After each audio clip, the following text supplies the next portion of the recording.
Mazmur 55 ayat 5 sampai ayatnya yang ke-9.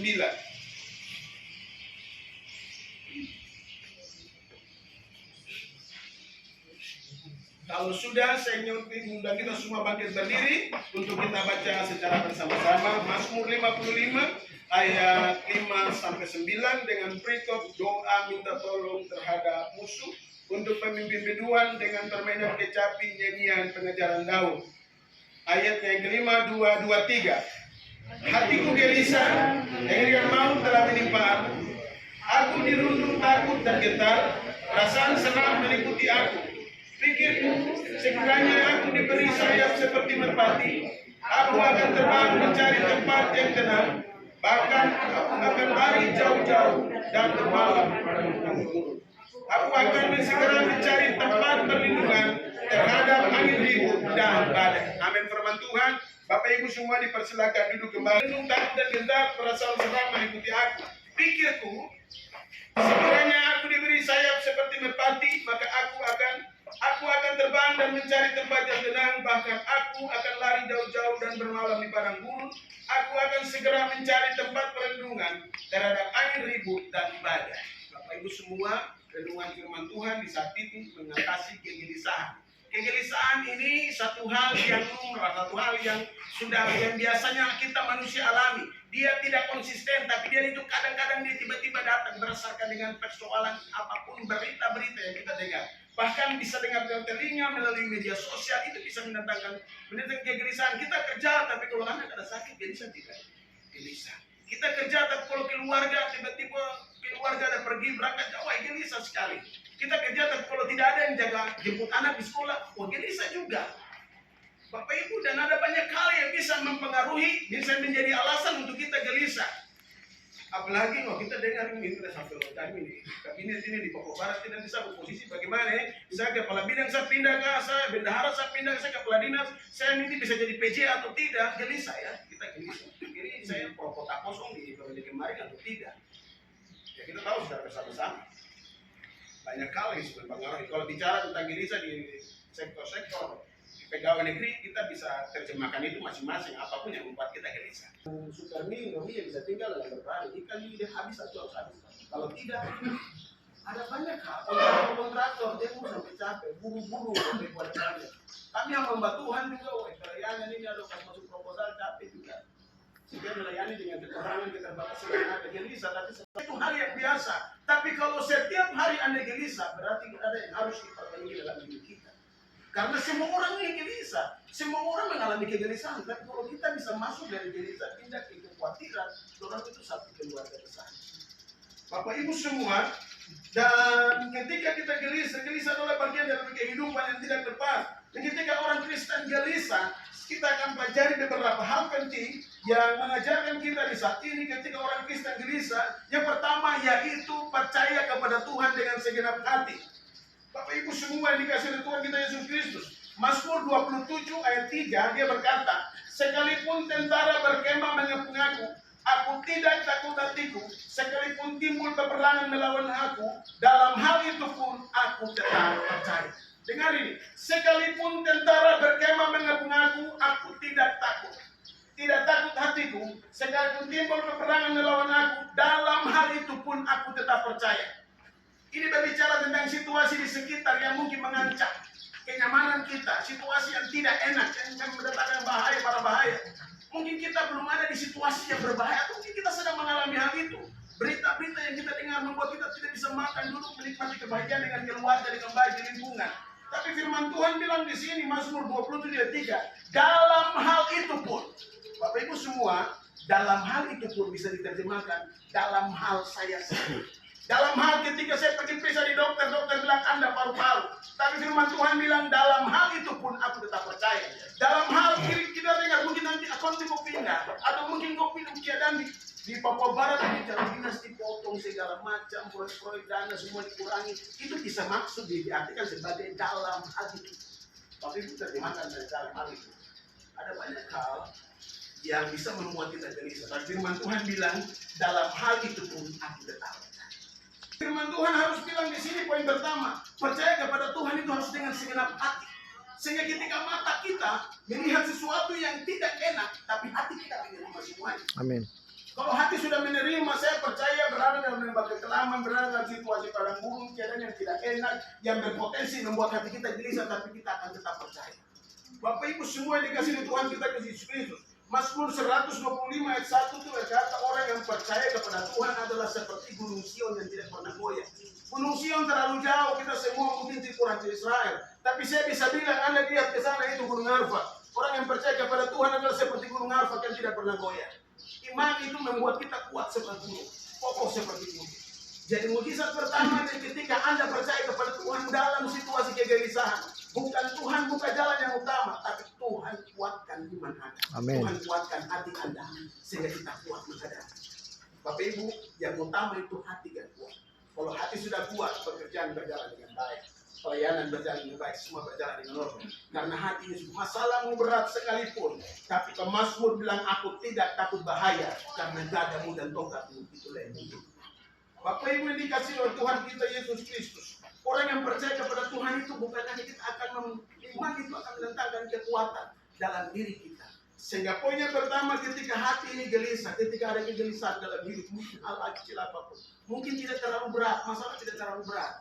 Mungkin sehari saat ini ada yang sedang sakit, tapi teman-teman tidak tahu, suami tidak tahu, istri tidak tahu. Ada penyakit yang selama dia sudah usaha untuk berobat sana sini, habiskan uang, buat dia gelisah, anak-anak masih kecil, kira-kira nanti kalau sudah selesai nanti bagaimana? Hati gelisah.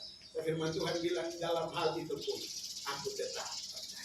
Tuhan yang pegang Tuhan yang pilih saya di tempat ini. Tuhan yang tahu saya bekerja di tempat ini. Mungkin ada yang dari luar Papua, tapi kalau ada di tempat ini bekerja di tanah Papua, dalam hal itu pun Anda katakan kepada situasi masalah dalam hal itu pun aku tetap percaya. Hal yang pertama yang patut kita perhatikan, bahwa kita harus tetap percaya kepada Tuhan meskipun kita berada dalam keadaan yang menggelisahkan atau mengkhawatirkan kehidupan kita. Mengapa kita bisa percaya? Menjadi pertanyaan, mengapa saya bisa percaya ketika keadaan ini tidak enak? Yang pertama yaitu orang karena percaya kepada Tuhan karena dia kenal. Orang yang mengenal namamu percaya kepadamu sebab tidak kau tinggalkan orang-orang yang mencari engkau. Mazmur 9 ayat 11. Saya percaya, saya percaya Tuhan apapun yang terjadi, Tuhan akan pelihara saya. Gubernur ganti gubernur, Tuhan akan pelihara saya. Kepala dinas ganti kepala dinas, Tuhan akan pelihara saya. Bendahara ganti pun saya tetap akan Tuhan kerja saya. Saya khotbah di waktu misalnya di pimpinan. Saya bilang, kerja gubernur ganti gubernur, keuangan berkat Tuhan bukan bersumber dari pemimpin, berkat Tuhan bersumber dari Tuhan. Kabit ganti kabit, berkat Tuhan itu dari Tuhan. Amin. Bapak Ibu, anak Tuhan diberkati bukan masalah tempat, tapi di mana kita mencintai Tuhan. Karena firman Tuhan bilang, padang gurun Tuhan bisa menjadikan taman Tuhan. Artinya tempat yang orang bilang, oh kok kerja di tempat yang tidak ada uang. Salah. Bukan tempat yang salah. Tuhan bisa membuat tempat itu menjadi tempat tanam air. Bahkan di masa dan beriba turun, Tuhan suruh Yusuf Musa, kok tunjuk ke batu. Batu keluarkan air. Batu yang mustahil keluarkan air. Tapi Tuhan bisa keluarkan air. Itu menggambarkan apa? Pemeliharaan Tuhan. Bukan berdasarkan tempat, tapi dia hadir. Maka semua pasti dibayar. Bapak Ibu, saya percaya ketika kita mengenal Tuhan, kita pasti akan percaya kepada Tuhan. Sama seperti Anda kenal Anda punya pemimpin, seperti orang tua, seorang anak dia kenal dia punya bapak. Apapun yang terjadi, bapak tidak ada uang, bapak sedang sakit saja di rumah sakit, dia percaya ke bapak. Oh, yang jadi ayahnya ada terbalik di rumah sakit, tapi anak kecil pasti dipercaya ke bapak. Dia punya bapak mungkin nelayan, tapi dia percaya punya bapak pasti sekolahkan dia. Karena dia kenal dia punya orang tua yang mendidik dia, lahirkan dia sampai besar. Demikian kita, ketika kita kenal Tuhan, pengenalan kita yang kuat akan Tuhan membuat kita tidak akan ragu sama penyertaan kita. Masuk di tahun musim 2025, orang lagi keadaan akan semakin susah, tapi anak Tuhan tidak akan pernah gelisah. Bekerja dengan penuh santai, dengan penuh sukacita, masuk melakukan aktivitas karena orang tanya kenapa kok bisa sukacita, fine.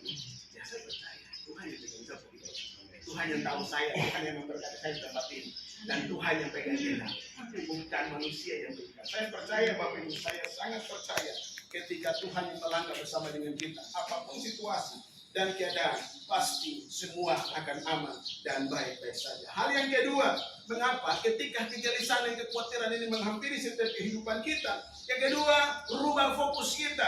Mazmur 16 ayat 8 dia berkata, aku senantiasa memandang kepada Tuhan, karena Ia di sebelah kananku, aku tidak akan goyah. Yang pertama, yang kedua, rubah fokus. Jangan fokus pada masalah, jangan fokus pada kekurangan, jangan fokus pada hasil pemeriksaan dokter, jangan fokus pada berita yang Anda dengar. Tiba-tiba pagi WA masuk, ada kayaknya nanti kan begitu kan? Info kayaknya, aduh kawan kayaknya, aduh bapak nanti kayaknya anak kayaknya nanti terjemahkan sendiri waktu itu dengan pekerjaan. Tapi jangan fokus pada semuanya itu. Fokus pada Tuhan dan fokus pada tanggung jawab yang Tuhan percayakan bagi Anda di dalam. Kerjakan semua Bapak Ibu. Ketika kita fokus, saya memahami satu hal. Ketika kita fokus kepada Tuhan, kita terkonek dengan surga. Dengarin ya. Ketika kita fokus dengan Tuhan, kita sedang terkonek dengan surga. Sama seperti sebuah handphone atau sebuah komputer, dia mau menikmati semua fasilitas media sosial, dia harus ada wifi. Contohnya pakai data tidak ada, dia harus terkonek dengan wifi. Kalau sudah terkonek dengan wifi kantor ini, terserah mau video call, mau kirim data, mau YouTube, mau WA, Facebook, Messenger, WhatsApp, semua segala macam pasti akan dinikmati. Saya mau video call yang mama di kampung, terserah langsung buka WA, mau video call lewat apa? Lewat Instagram bisa, lewat Facebook bisa, lewat Messenger bisa, lewat WA bisa, semua bisa dinikmati. Saya mau cari materi, saya mau cari lirik lagu, oke bisa. Ketika sudah terhubung dengan internet. Bapak Ibu, ketika kita sudah terhubung dengan Tuhan, fokus kepada Tuhan itu artinya kita terhubung dengan Tuhan.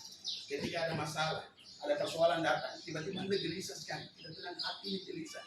Ketika kita fokus sama Tuhan, maka Tuhan, saya butuh, sama seperti saya butuh video call. Tuhan, saya butuh kekuatan. Tanya saja, nanti Tuhan kasih. Karena kita sudah fokus. Orang yang fokus kepada Tuhan pasti akan kuat, tidak mudah digoyahkan.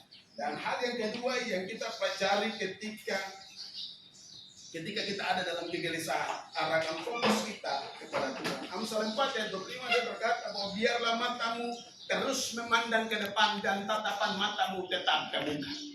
Amin. Firman Tuhan, pandang ke depan. Jangan lihat keadaan situasi, tutup telinga. Orang mau bicara apa tentang Papua Barat? Terima kasih Tuhan memberkati. Orang mau bicara apa tentang Papua Barat, situasi ekonomi yang ada yang terjadi, jangan pedulikan itu.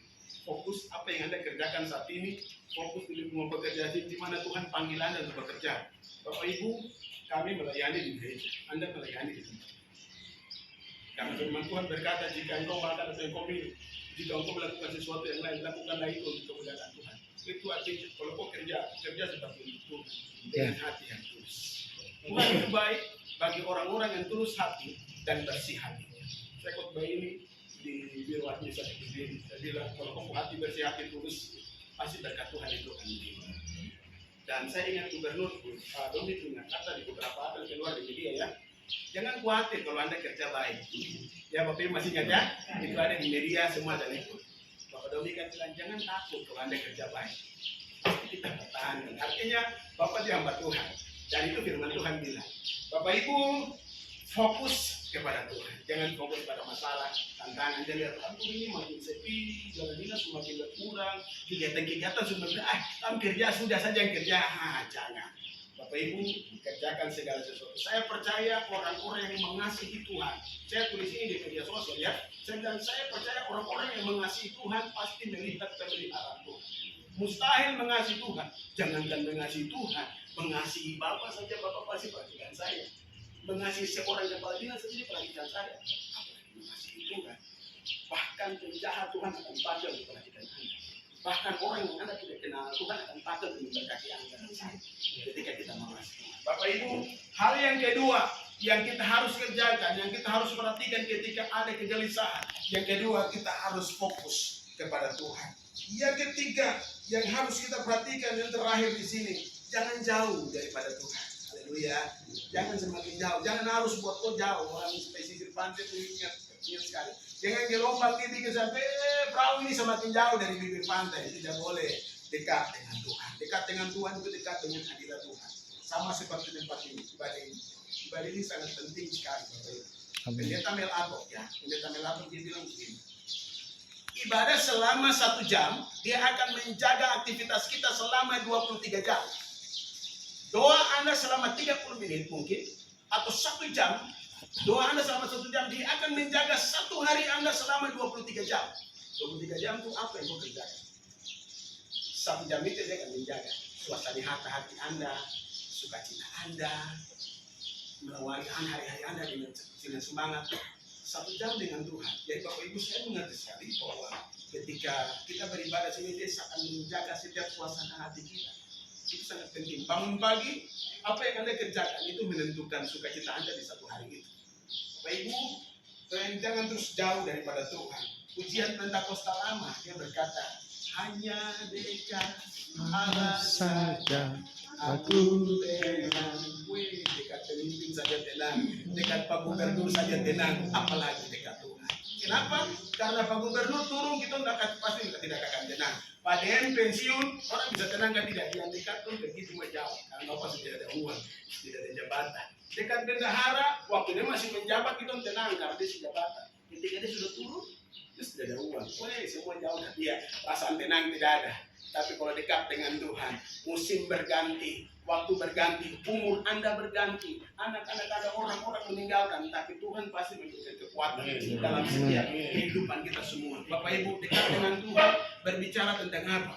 Dekat dengan Tuhan berbicara tentang satu hal, membangun hubungan pribadi dengan Tuhan. Hubungan pribadi yang sudah konsisten berdoa, ibadah seperti begini, itu hubungan pribadi kita dengan Tuhan. Pujian sukacita, masuk kantor jangan putar lagu nostalgia di rumah, tidak boleh. Masuk kantor jalankan lagu gereja di laptop kerja.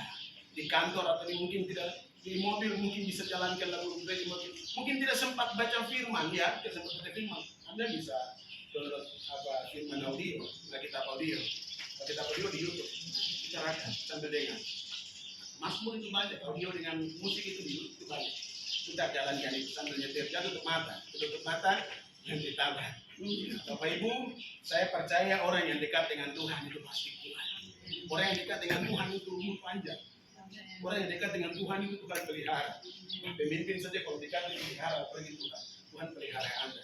Bapak Ibu, saya percaya keadaan bagi kamu susah seperti apa, orang-orang yang cinta Tuhan di dunia sini, yang dekat dengan Tuhan, yang hidup mengandalkan Tuhan, pasti Tuhan akan pelihara. Situasi efisiensi anggaran apapun yang kita dengar, aduh kayaknya nanti ini potong, kayaknya aduh gaji potong kapan, TPP potong kapan, Tuhan pasti pelihara. Karena berkat Tuhan bukan hanya bersumber dari Tuhan akan datangkan dari tempat lain. Tuhan akan kirim orang lain untuk memberkati. Tiba-tiba bantu tumbuh kegiatan dulu. Bisa. Bantu saya dulu, bantu gambar sapu ini, bantu bikin sapu ini dulu. Bantu tolong saya. Tuhan punya cara itu terlalu banyak. Elia ketika berada di Sungai Kerit, dia tidak pikir nanti Tuhan kirim burung gagak untuk berkati dia. Yang ada di mindset Elia, Tuhan cuma kirim dia tempat itu. Elia tidak berpikir untuk nanti seekor burung gagak yang rakus. Burung gagak yang rakus. Ini burung gagak ini kebiasaan rumah Yahudi itu di kotak di atas itu dibuat untuk jemuran roti. Burung gagak saat itu saya berpikir burung gagak punya hidung terganggu, jadi dia tidak cium bau roti. Saya prediksi burung gagak Tuhan tutup hidung dia. Haleluya. Seandainya kalau dia penciuman bagus, dia sabar akan habis. Kenapa bisa? Burung gagak hidung tak tutup sehingga dia bawa roti di sana dikasih dia. Bapak Ibu, ini burung gagak menggambarkan orang-orang yang ya kalau dia dapat itu sama, tapi Tuhan bisa bawa dia untuk berkati Anda. Haleluya. Itu cara Tuhan. Bapak Ibu, apapun yang membuat hati kita gelisah, mari terus yang pertama berdoa. Ini ada yang pertama. Hidup mengandalkan Tuhan itu artinya yang pertama berdoa. Doa itu tanda kita mengandalkan Tuhan. Awali Tuhan, saya gelisah sekali. Tuhan ini berita ini tidak tenang, sapu hati ini tidak tenang sekali. Berdoa. Langkah yang pertama Anda berdoa. Yang kedua memuji dan menyembah Tuhan. Masak di kantor itu lagu gereja, menyanyi apa di headset ya. Kalau mengganggu di sekitar pakai headset sambil memuji Tuhan. Yang berikutnya itu melakukan kebenaran. Saya percaya bahwa kita akan menikmati ketenangan, damai sejahtera, sukacita yang bukan bersumber dari lingkungan dinas pendidikan provinsi. Ingat, sukacita bukan berasal dari sini. Ketenangan bukan berasal dari sini. Jadi kalau Anda berpikir bahwa ketenangan berasal dari dinas ini, Anda sudah salah. Kalau Anda berpikir ketenangan bersumber dari jabatan Anda sebagai apapun, Anda sudah salah. Kalau Anda sedang berpikir